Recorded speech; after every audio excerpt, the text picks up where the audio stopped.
Okay, so let's talk about the meal planning project. This is your final project.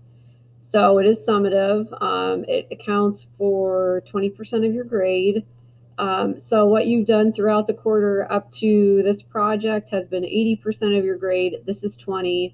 So please make sure that you spend some time and you actually do it because I don't want you guys to miss points. Let me close my mail real quick so it doesn't keep making noises. Okay. Okay, so this is not going to be too difficult. You guys already have some experience creating meals because we did the My Plate project where you created, your 3 meals and you included the 5 food groups. This is just taking it a little bit further because you are creating 5 meals. They're all dinners. You need the 5 food groups, and you're also going to be making a grocery list from this. So you're incorporating a couple different things you've learned this quarter. How to make your meals follow My Plate, and also how to plan meals and do some grocery shopping. So your task is that you are going to be creating a dinner menu for a family of 4 for the week. So maybe there's only 2 people in your actual family. It's you and a parent or guardian, or maybe you have a big family and there's 6 or 8 of you. For this is like the average size American family. So we're just going to go with a family of 4. It's easy to find recipes that serve 4 people also. So this should be pretty simple for you guys. You're going to be given a list of items that you already have in your house. You must try to create a menu that incorporates as many of these items as possible in order to avoid food waste and save money. You must also incorporate all 5 food groups into the dinners. So anything with seeds or a core is technically a fruit. So that should help you guys, create your meals and have all 5 food groups. So things that people don't typically think of as fruits actually are like tomatoes, cucumbers, avocados, peppers, any type of squash, anything that has seeds. Okay, so think of that. Um, you're also going to need to go grocery shopping for the items that you don't have on hand or items that you will not have enough of. So look at your grocery store ads to find the best deals and create meal ideas from there. Like what's in your pantry. Look at the grocery store ads. You can use a couple different ads. I don't care what grocery stores you guys use as long as they're local. And your bill can't exceed $25. Now, I know you guys are probably like, that's nothing. Well, we haven't gotten to what's in your pantry yet, in your freezer, in your refrigerator. You already have quite a bit of stuff. And you have to remember you're only making 5 meals. So, with what's already in your pantry, you can probably get at least 2 meals out of already. So, you only need to shop, for 3 more meals.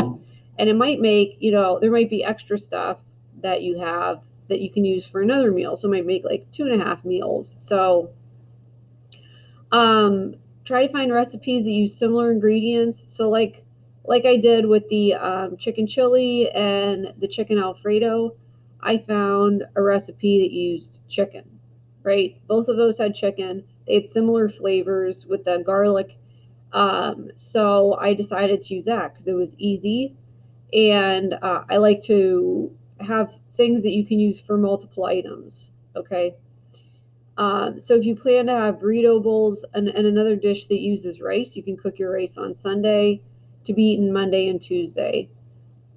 Or, you can like pre-cook your chicken or pre-cook your rice. Or if you're making lasagna, you can get that ready ahead of time. You can, prepare the lasagna, either freeze it or refrigerate it to be baked the day that you're ready to eat it. A few things to remember when you're looking at what you already have at home and portion sizes. Figure for meat for a family of 4, a pound should be enough. That's going to help you guys save money. Now, do people actually eat only 4 ounces of meat? Some people do. Some people don't. So the bigger you are and the more muscle mass you have, the more protein you're going to need. So like for me, 3 to 4 ounces of protein is enough for a meal. But for some of you guys, if you're bigger, I'm not a big person. I'm 5'1". If you're a big person, you're going to need more than that. If you're a male, you're probably going to need more than that because you probably have more muscle mass than a typical female. That's just the way it is. But if you're a female with a lot of muscle mass, then you're maybe going to want more than 4 ounces. But for this project, just plan on 4 ounces, 4 to 6 ounces per person. It'll make your life easier. Okay. A pound of rice or pasta, which you will talk about in a minute because it's in the pantry, that is enough for a family of 4 for one meal. Like, that's more than enough. That's actually way more than enough. A half pound of potatoes per person for each meal is enough. So if you look down here, you'll see items that you already have. So in the pantry, these are the items that you already have. You have a pound of pasta, you have a 5-pound bag of potatoes, you have 2 cans of diced tomatoes, 2 cans of kidney beans, a can of corn, a 32-ounce carton of broth. You can pick the kind. It could be chicken, beef, vegetable, whatever you pick. If there's no amount with the item, just assume it's, it's an unlimited amount. So you have vinegar, oil, and peanut butter, okay? And it can be any oil you want. If it doesn't specify, it's any type you want. You have a dozen eggs, you have a pound of cheese, you can pick the kind. Milk, any kind, could be 2%, it could be almond milk, it could be lactose-free milk. Apples, any kind, again, you pick. Ground beef, you have a pound. Chicken breast, you have a pound. Frozen mixed vegetables, there's a pound. And then we have mustard, ketchup, barbecue sauce. And then your spice cabinet, this is what you have to work with. If you find a recipe where maybe there's thyme in it or anything that's not listed here, that would be something you need to include in your grocery list. Okay, so the rubric. Here's the breakdown of points. This comes out to 100 points total. So you have 7 different appetizing meals. Like, they look good. So it's not going to be, like once in a while you have those meals that are just like whatever. But for this is a project. So I want you guys to find 7 different appetizing meals. All 5 food groups are showcased in every meal. You've used at least 50% of what you already have at home. So that doesn't include your spice cabinet. This is not included.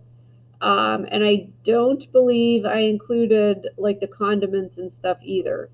So I might have. Let me see. Well, whatever. You have to at least use 11 of the items in the pantry and the refrigerator together. Okay? So use up those items you have. That's 8 points. You have filled in a meal for every day of the week. If a recipe link was necessary for your meal, you have included it. And I'll talk to you guys about that on the next document.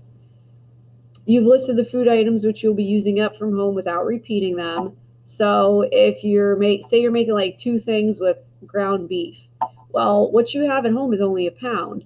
So you're going to have to put another pound at least on your grocery list. So think about that. You have accurately listed the food items you will need to buy from a store, their amounts also that are necessary to fulfill the meal requirement, 15 points. All right, the grocery list table, which we'll talk about, is you have the same foods as listed in the meal planning table, the correct amounts and accurate pricing. That's 20 points. And you have accurately totaled your grocery store bill. It does not exceed $25, 5 points. Okay, so let's talk about this because this is what you guys are going to be filling in for your 100 points. Okay, so in this section, you'll be filling out the table below with your weekly dinner menu for every day of the week. So this is what I was talking to you guys about, the recipe link. If you have a meal that's specific enough that I don't need to see a recipe, then you don't need to include one. So like, for example, the example that I give you guys is, say you're going to make grilled cheese sandwiches with tomato soup and a side salad. I know what's in that. But if you pick something like chicken soup or, like hamburger casserole or chicken casserole, there's so many things that could go into that.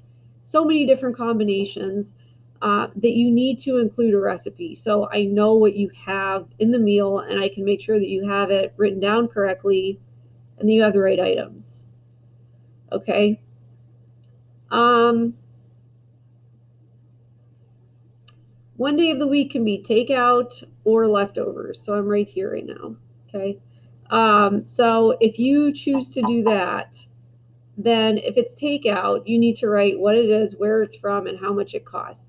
This is not going to be included in your grocery store bill because it would be really hard to stay in the $25 amount and get takeout for 4 people. It's really not possible. You can't do it. But just say like, okay, our takeout's gonna be from the Golden Walk. Okay, so we're gonna get broccoli and chicken, and we're gonna have lo mein and whatever. So this is what we're buying. It needs to feed a family of 4, so make sure you have the right amounts and make sure you have the correct amount, like the bill amount. Okay. So remember though, even if it's takeout, you have to include, your meal has to have all 5 food groups. That's not saying you have to get everything from the takeout place to have the 5 food groups. You might supplement with maybe like veggies and dip that you have at home, or maybe a salad, or maybe you're going to have cut up apples. Okay, so it doesn't all have to be from takeout. Just make sure you're saying what is what. All right, your meal needs to cover, I said that already. If it's leftovers, make sure you have made enough throughout the week to actually have leftovers. So maybe you made a soup on Monday that served like 6 people, and maybe on Tuesday you made lasagna and that served 8 people.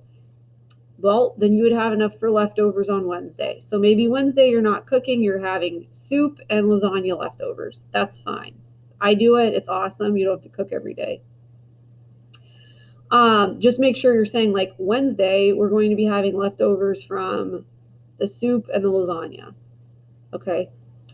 In the use up column, you're going to be explaining which of the foods from your pantry you're going to be using in that meal. So remember, there's a specific amount of food that I have given you guys in your pantry, your freezer, and your refrigerator. So if you end up using like 3 pounds of chicken in your meal planning, you're going to have to buy 2 pounds of chicken. So you can't keep saying a pound of chicken, a pound of chicken, a pound of chicken, because you only have one. So you could do a pound of chicken, but then you're going to have to start buying it. All right, so in the buy column, you're going to be listing the food for each meal that you'll need to purchase from the grocery store. So that's how you fill this out. The prep work. You're going to be listing anything you can do on Sunday or whatever day you do your grocery shopping. Sunday would probably be best to prepare for your meals throughout the week. So it's going to save you time. So like my example is the chicken Alfredo and the white chicken chili. I could pre-cook my chicken. I could shred cheese. I could chop vegetables for a soup. So right here, you're just going to list everything that your prep work will be. Your grocery list. In this section, you are going to be using local grocery store websites to find necessary items for the week and their cost. So try to use places maybe like your family already goes that you're familiar with. So maybe you guys do your grocery shopping at Walmart. So do Walmart. Maybe you go to Aldi's. Use Aldi's. Maybe you want to use a couple different places because Aldi's has really cheap produce, and you like the chicken at Walmart or something. All right, so you can use a couple different ones. It just has to be local. Like, for example, we don't have any Kroger's or Giants in Erie. Like, there's Giant Eagle, but Giant is a different grocery store. We don't have those. Don't use those. So when you're doing this is just telling you how to add extra cells. I'll show you guys. When you're done with your grocery store bill, don't forget to add it all together. So like you guys can see, I only gave you one cell for each section of the grocery store. So like say I'm going to buy a bag, 1 pound bag of carrots. Okay, so I do 1 pound bag of baby carrots. And I'm just going to hit the tab button. Is right here. And it might be different for you guys if you're using like a Chromebook or something, but usually they're in about the same spot. So just hit tab, it brings me over to price. I hit tab again and it adds another cell. So that's how you keep adding cells, okay? So you're gonna fill that in, the prices and everything. Down here, you're gonna give me your total, and then you're going to tell me which websites, if there's more than one or more than one, which ones you used to get your prices. So down here, your total should not be over $25. Remember, that does not include your takeout. It really should not be hard to stay under $25 just for dinners for a family of 4 when you already have all of that stuff at home. All right, now I know some of you guys are like, oh, we spend like $200 a week at the store.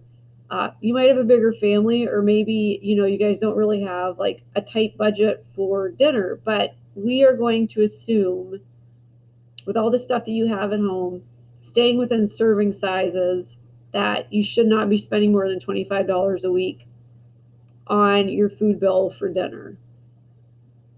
All right, yeah, and like I said, you have to remember you already have 2 pounds of meat at home. You have vegetables, you have grains, you have eggs. Eggs are a protein. You could have breakfast for dinner one night, okay?